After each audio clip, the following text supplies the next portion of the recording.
जब बादल छाए और धरती भीगी, बुद्ध ने सारनाथ में रचा इतिहास, पहला वर्षावास, जहां ठहराव बना संघ की शक्ति और धम्म का विस्तार।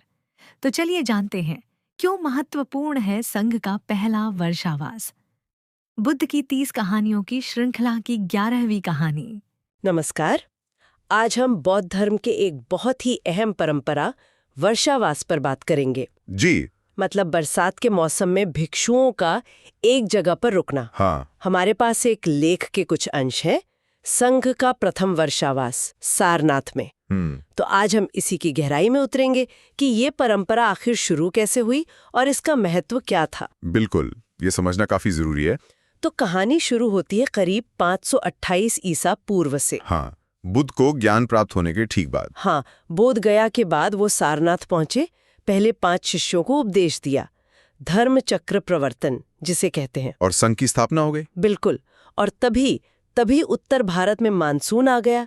यहीं से वर्षावास की कहानी शुरू होती है ना? सही। यहीं से ये विचार सामने आया। अच्छा, उस जमाने में बौद्ध भिक्षु तो साल भर घूमते थे, है ना, धम्म का प्रचार करते हुए। हाँ, उनका मुख्य काम ही यही था, गांव-गांव, शहर-शहर जाना, लोगों को बुद्ध की शिक्षाएं बताना। लेकिन फिर ये बारिश के 3-4 महीने, इसमें तो दिक्कत होती होगी। बहुत ज्यादा। सोचिए ना, हर तरफ कीचड़, रास्ते पानी से भरे हुए, पैदल चलना कितना मुश्किल रहा होगा। हाँ, बात तो सही है। और सिर्फ यही नहीं, वो बारिश का मौसम मतलब खेती का भी समय। अच्छा, हाँ, फसलें उग रही हैं। हाँ, तो अनजाने में भिक्षुओं के चलने से किसानों की नई फसलें रौंदी जा सकती थीं।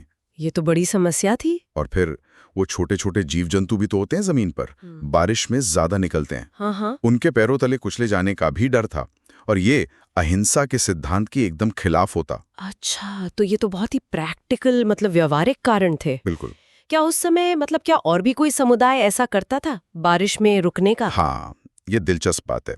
उस समय भारत में कई और भी धार्मिक परंपराएं थीं। अच्छा। हाँ, दूसरे सन्यासी थे, श्रमण थे, उनमें भी ये रिवाज था कि बरसात के मौसम में एक जगह टिककर साधना की जाए, यात्रा न की जाए। तो बुद्ध ने भी इसी विचार को अपनाया? हाँ, उन्होंने इसे अनदेखा नहीं किया। उन्हें लगा कि उनके संघ के लिए भी उपयोगी है। तो फिर उन्होंने क्या किया पहले वर्षावास के लिए? उन्होंने अपने पहले 5 शिष्यों के साथ, वो जो सारनाथ में थे ना, कौंडिन्य और बाकी, हाँ, उन्हीं के साथ सारनाथ में ही रुकने का फैसला किया। सारनाथ, जिसे तब मृगदाव या इसी पतन कहते थे। तो वही बना बौद्ध संघ का पहला वर्षावास स्थल। जी हाँ, और ये चला आषाढ़ पूर्णिमा से लेकर कार्तिक पूर्णिमा तक, मतलब करीब 3 महीने। 3 महीने? ये सिर्फ बारिश से बचने के लिए रोकना नहीं था फिर तो? इस दौरान बहुत कुछ हुआ होगा। निश्चित रूप से ये 3 महीने संघ के लिए बहुत महत्वपूर्ण साबित हुए। कैसे? देखिए कि भिक्षु इन महीनों में रुके नहीं रहे, मतलब सिर्फ बैठे नहीं रहे। वो गहन अध्ययन करते थे, साधना करते थे। अच्छा। रोज सुबह शाम धम्म पर, यानी बुद्ध की शिक्षाओं पर चर्चा होती थी। सब अपने अनुभव बताते थे, और सिर्फ भिक्षु ही नहीं, आसपास के गांवों से, बस्तियों से लोग भी आने लगे बुद्ध से मिलने, उपदेश सुनने। हाँ, नियमित रूप से आते थे, सवाल पूछते थे। तो ये भिक्षुओं के लिए ट्रेनिंग जैसा भी था, और आम लोगों के लिए धम्म को समझने का मौका भी। और शायद इसी समय संघ के नियम कायदे भी बनने शुरू हुए, जिसे विनय कहते हैं। बिल्कुल सही पकड़ा आपने। संघ अब धीरे धीरे बड़ा हो रहा था ना। हाँ, सदस्य बढ़ रहे थे। तो एक अनुशासन की, एक व्यवस्था की जरूरत महसूस हुई। तो इसी पहले वर्षावास में संघ के भिक्षुओं के लिए जो आचरण के नियम हैं, संगठन के नियम हैं, वो विनय, उसकी रूपरेखा बनी। जैसे कि वर्षावास में बाहर नहीं जाना। हाँ, ये एक मुख्य नियम बना। लेकिन इसमें भी देखिए, एक लचीलापन था। कैसा लचीलापन? नियम था कि बाहर नहीं जाना, पर अगर कोई बहुत ही जरूरी कारण हो, मतलब जैसे किसी बीमार रिश्तेदार की देखभाल करनी हो, या संघ का ही कोई जरूरी काम आ पड़े, हाँ, कुछ इमरजेंसी जैसा, तो फिर भिक्षु इजाजत लेकर अधिकतम 7 दिनों के लिए बाहर जा सकते थे। अच्छा, 7 दिन। तो नियम एकदम कठोर भी नहीं थे? नहीं, व्यवहारिक थे, जरूरत का ध्यान रखा गया था। तो फिर ये वर्षावास सिर्फ मौसम से बचने का इंतजाम नहीं था, इसका महत्व तो बहुत गहरा लगता है। बिल्कुल, ये संघ को मजबूत करने की एक, आप कह सकते हैं, रणनीति बन गया। रणनीति? कैसे? देखिए, शुरू भले ही ये एक व्यवहारिक जरूरत से हुआ हो, लेकिन बहुत जल्दी ये बौद्ध संघ के संगठन, उसके अनुशासन और आध्यात्मिक विकास का एक सेंटर पॉइंट बन गया। ये वो समय था जब सारे भिक्षु एक साथ रहते थे, एक दूसरे से सीखते थे, एक समुदाय के रूप में मजबूत होते थे। अच्छा, एक टीम बिल्डिंग जैसा। हाँ, कह सकते हैं। नए लोगों को ट्रेनिंग मिलती थी, धम्म की समझ गहरी होती थी और स्थानीय लोगों से रिश्ते भी बनते थे। इसने बौद्ध धर्म को एक संस्था का रूप देने में बहुत मदद की। एक ऐसा सिस्टम बना जो आज भी 2500 साल बाद भी चल रहा है। स्रोत में एक लाइन है जो मुझे बहुत अच्छी लगी, कभी कभी रुकना भी आगे बढ़ने का हिस्सा होता है। बहुत सही बात है, यहाँ एकदम फिट बैठती है। इस ठहराव ने संघ को फैलने के लिए एक मजबूत बेस दिया। बिल्कुल।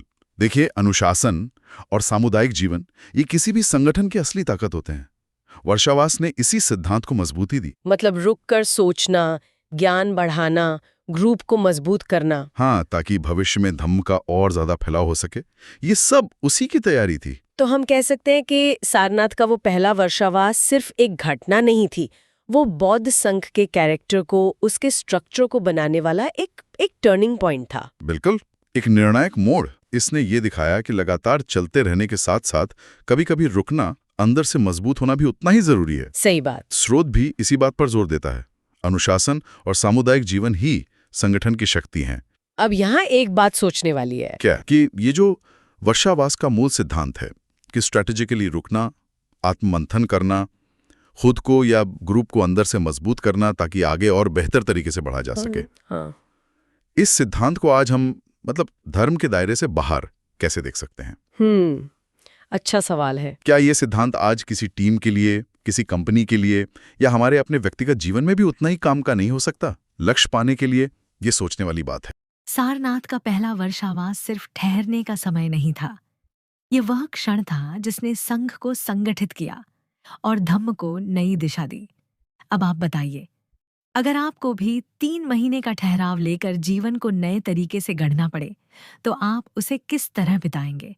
अपना जवाब कमेंट में जरूर लिखें और ऐसी ही प्रेरणादायक कहानियों के लिए लाइक, शेयर और सब्सक्राइब करना ना भूलें। बुद्धं शरणं गच्छामि, संघं शरणं गच्छामि, धम्मं शरणं गच्छामि।